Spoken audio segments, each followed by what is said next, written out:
एंटीलिया कांड में जो पुलिस अधिकारी सचिन वाजे गिरफ्तार हुए हैं, उनकी पहचान एक एनकाउंटर स्पेशलिस्ट अधिकारी के तौर पर रही है। 90 के दशक में जब मुंबई में अंडरवर्ल्ड की गतिविधियां अपने चरम पर थी, तो ऐसे वक्त में वाजे सरीखे एनकाउंटर स्पेशलिस्ट अधिकारियों का इस्तेमाल करते हुए मुंबई पुलिस ने अंडरवर्ल्ड की कमर तोड़ी थी। और ऐसे एनकाउंटर स्पेशलिस्ट अधिकारियों के पितामह माने जाते थे डी शिवानंदन। डी शिवानंदन 90 के दशक में मुंबई क्राइम ब्रांच के प्रमुख हुआ करते थे। बाद में वो पुलिस कमिश्नर बने और महाराष्ट्र के डीजी होकर रिटायर हुए। उनके कार्यकाल में 238 गैंगस्टर मारे गए। ये गैंगस्टर अलग अलग गिरोहों के थे। दाऊद गिरोह के थे, छोटा राजन गिरोह के थे, अरुण गवली गिरोह के थे या अबू सलेम गिरोह के थे। सुनिए आज डी शिवानंदन एनकाउंटर स्पेशलिस्ट अफसरों के बारे में क्या सोचते हैं। Politicians and gangsters and criminal network का नेक्सस जो था वो बहुत ही इंटरट्वाइन हो गया है। बहुत सारे गैंगस्टर्स पॉलिटिशियंस बन गए हैं, एमएलएज हैं, अरुण गवली एमएलए हैं और भी सारे सो मेनी अदर्स। आपको नाम बोलने का मुझे जरूरत नहीं है। ये लोग जब पॉलिटिशियन बन गए हैं, एमएलए बन गए हैं, एमपी बन गए हैं और कुछ बन गए हैं, उनका ये एनकाउंटर स्पेशलिस्ट का जो ज़रूरत था उन्होंने उनको इस्तेमाल किया, गैर इस्तेमाल किया, उसकी वजह से तो प्रॉब्लम हुआ है। तो पहले जो पॉलिटिशियंस थे वो गैंगस्टर्स नहीं थे, उस समय इनका जरूरत भी नहीं पड़ा है।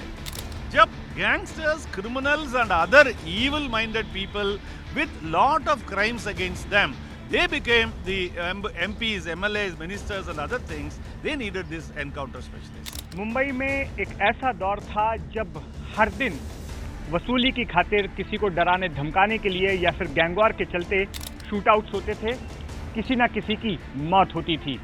और इन सबको खत्म करने के लिए प्रदीप शर्मा, विजय सालस्कर, दया नायक, सचिन वाजे, प्रफुल्ल भोसले जैसे पुलिस अधिकारियों का इस्तेमाल किया गया था। उनकी टीमें अलग अलग गिरोहों के गैंगस्टर्स का एनकाउंटर करती थी। और उस वक्त ऐसा दौर था जब ये तमाम नाम, ये तमाम अधिकारी एक हीरो के तौर पर देखे जाते थे। लेकिन आगे चलकर इनमें से कुछ अधिकारी विवादों में फंस गए, कुछ को जेल जाना पड़ा और जो अधिकारी हीरो माने जाते थे उनकी इमेज बाद में एक विलन के तौर पर तब्दील हो गई। ये आखिर कैसे हुआ, हीरो विलन कैसे बन गए, ये समझाते हैं D Sivanandan. Encounter or encounter specialist in the law. These are all romanticizing by the media and the Bollywood and various others. There is nothing called a word called encounter at all. English dictionary में होगा and law book में कहीं भी नहीं है। ये लोग अपने आप को शार्प शूटर कहने लगे हैं, एनकाउंटर स्पेशलिस्ट कहने लगे हैं, and they ran their own intelligence gathering system and they were under control. During my time when I was joined CP Crime, 60% of the so-called encounters were done by the police station staff, whereas these people were taking credit. This encounter was done under the four corners of law, under the section of 100 of Indian Penal Code, and that gave the power of right of defense for the police and right of defense for the citizens. Even you could have done an encounter at the time if it was within the four corners of law. But once when the leadership changed and when they were given free hand because of various reasons, they went berserk and all of them were in jail, suspended, somebody passed away. It's very unfortunate that these officers who were capable of working otherwise got into disrepute and suffered the ignominy. Mumbai police commissioner पद से हटाए गए परमबीर सिंह ने governor को खत लिखकर ये कहा कि गृह मंत्री, महाराष्ट्र के गृह मंत्री अनिल देशमुख पुलिस वालों से हर महीने 100 करोड़ रुपए वसूली करने की बात कह रहे थे।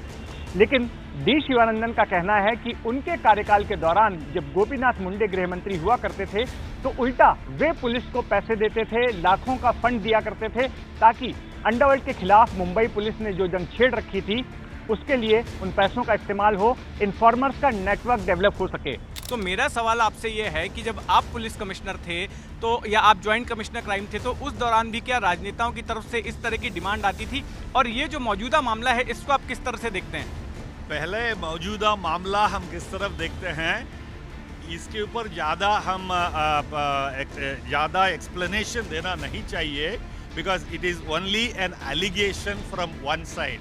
अभी तक इसका प्रूफ नहीं हुआ, अभी कोई हाईकोर्ट जज का ये इंक्वायरी नहीं हुआ। बट इतना मैं जरूर बोल सकता हूँ, पुलिस से लेना और ऐसा बुला के बोलना और ऐसा बड़े बड़े फिगर को मेंशन करना इवन ड्रीम्स में भी नहीं होता था।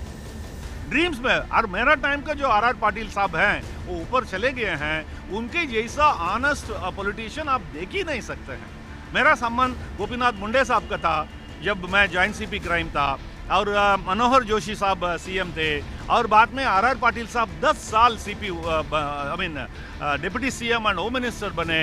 उनके जैसा ऑनेस्ट पॉलिटिशियन मैंने देखा नहीं है। there is no question of a cup of tea or even a glass of water for him. So you can't compare him with what is happening now. I can guarantee you that those times whoever I dealt with gave us money officially. I remember Mr. Gopinath Munde giving 100 lakhs more than the budget for distributing to all the cops who were doing these things for cultivating informants, cultivating agitry and all that. Secret fund money. It was no special fund. It's not secret service fund. Special fund उन्होंने दिया, आधा घंटे में सबको हमने बांटा था, उससे उनका हौसला बहुत बढ़ गया था.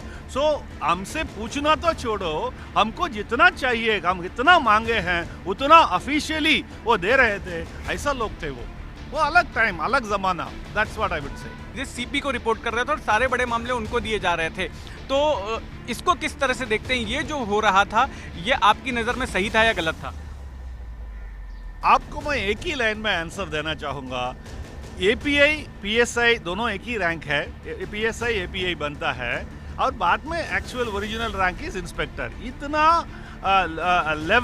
लो level officer, how he can become so important and all others are faded into insignificant. हजारों PSI API कोई उनका नाम ही मालूम नहीं किसी को.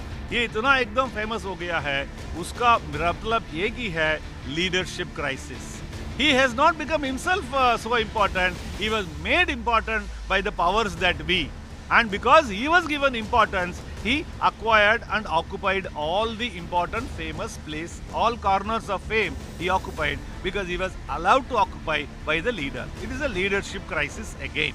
आज मुंबई में अंडरवर्ल्ड लगभग खत्म सा हो गया है. अब पहले की तरह रोजाना शूटआउट्स नहीं होते, धमकी भरे फोन कॉल्स नहीं आते, एनकाउंटर्स नहीं होते. और इस स्थिति के पीछे जिम्मेदार है शिवानंदन जैसे अधिकारियों की रणनीति और एनकाउंटर स्पेशलिस्ट अधिकारियों की ओर से जमीन पर किया गया काम.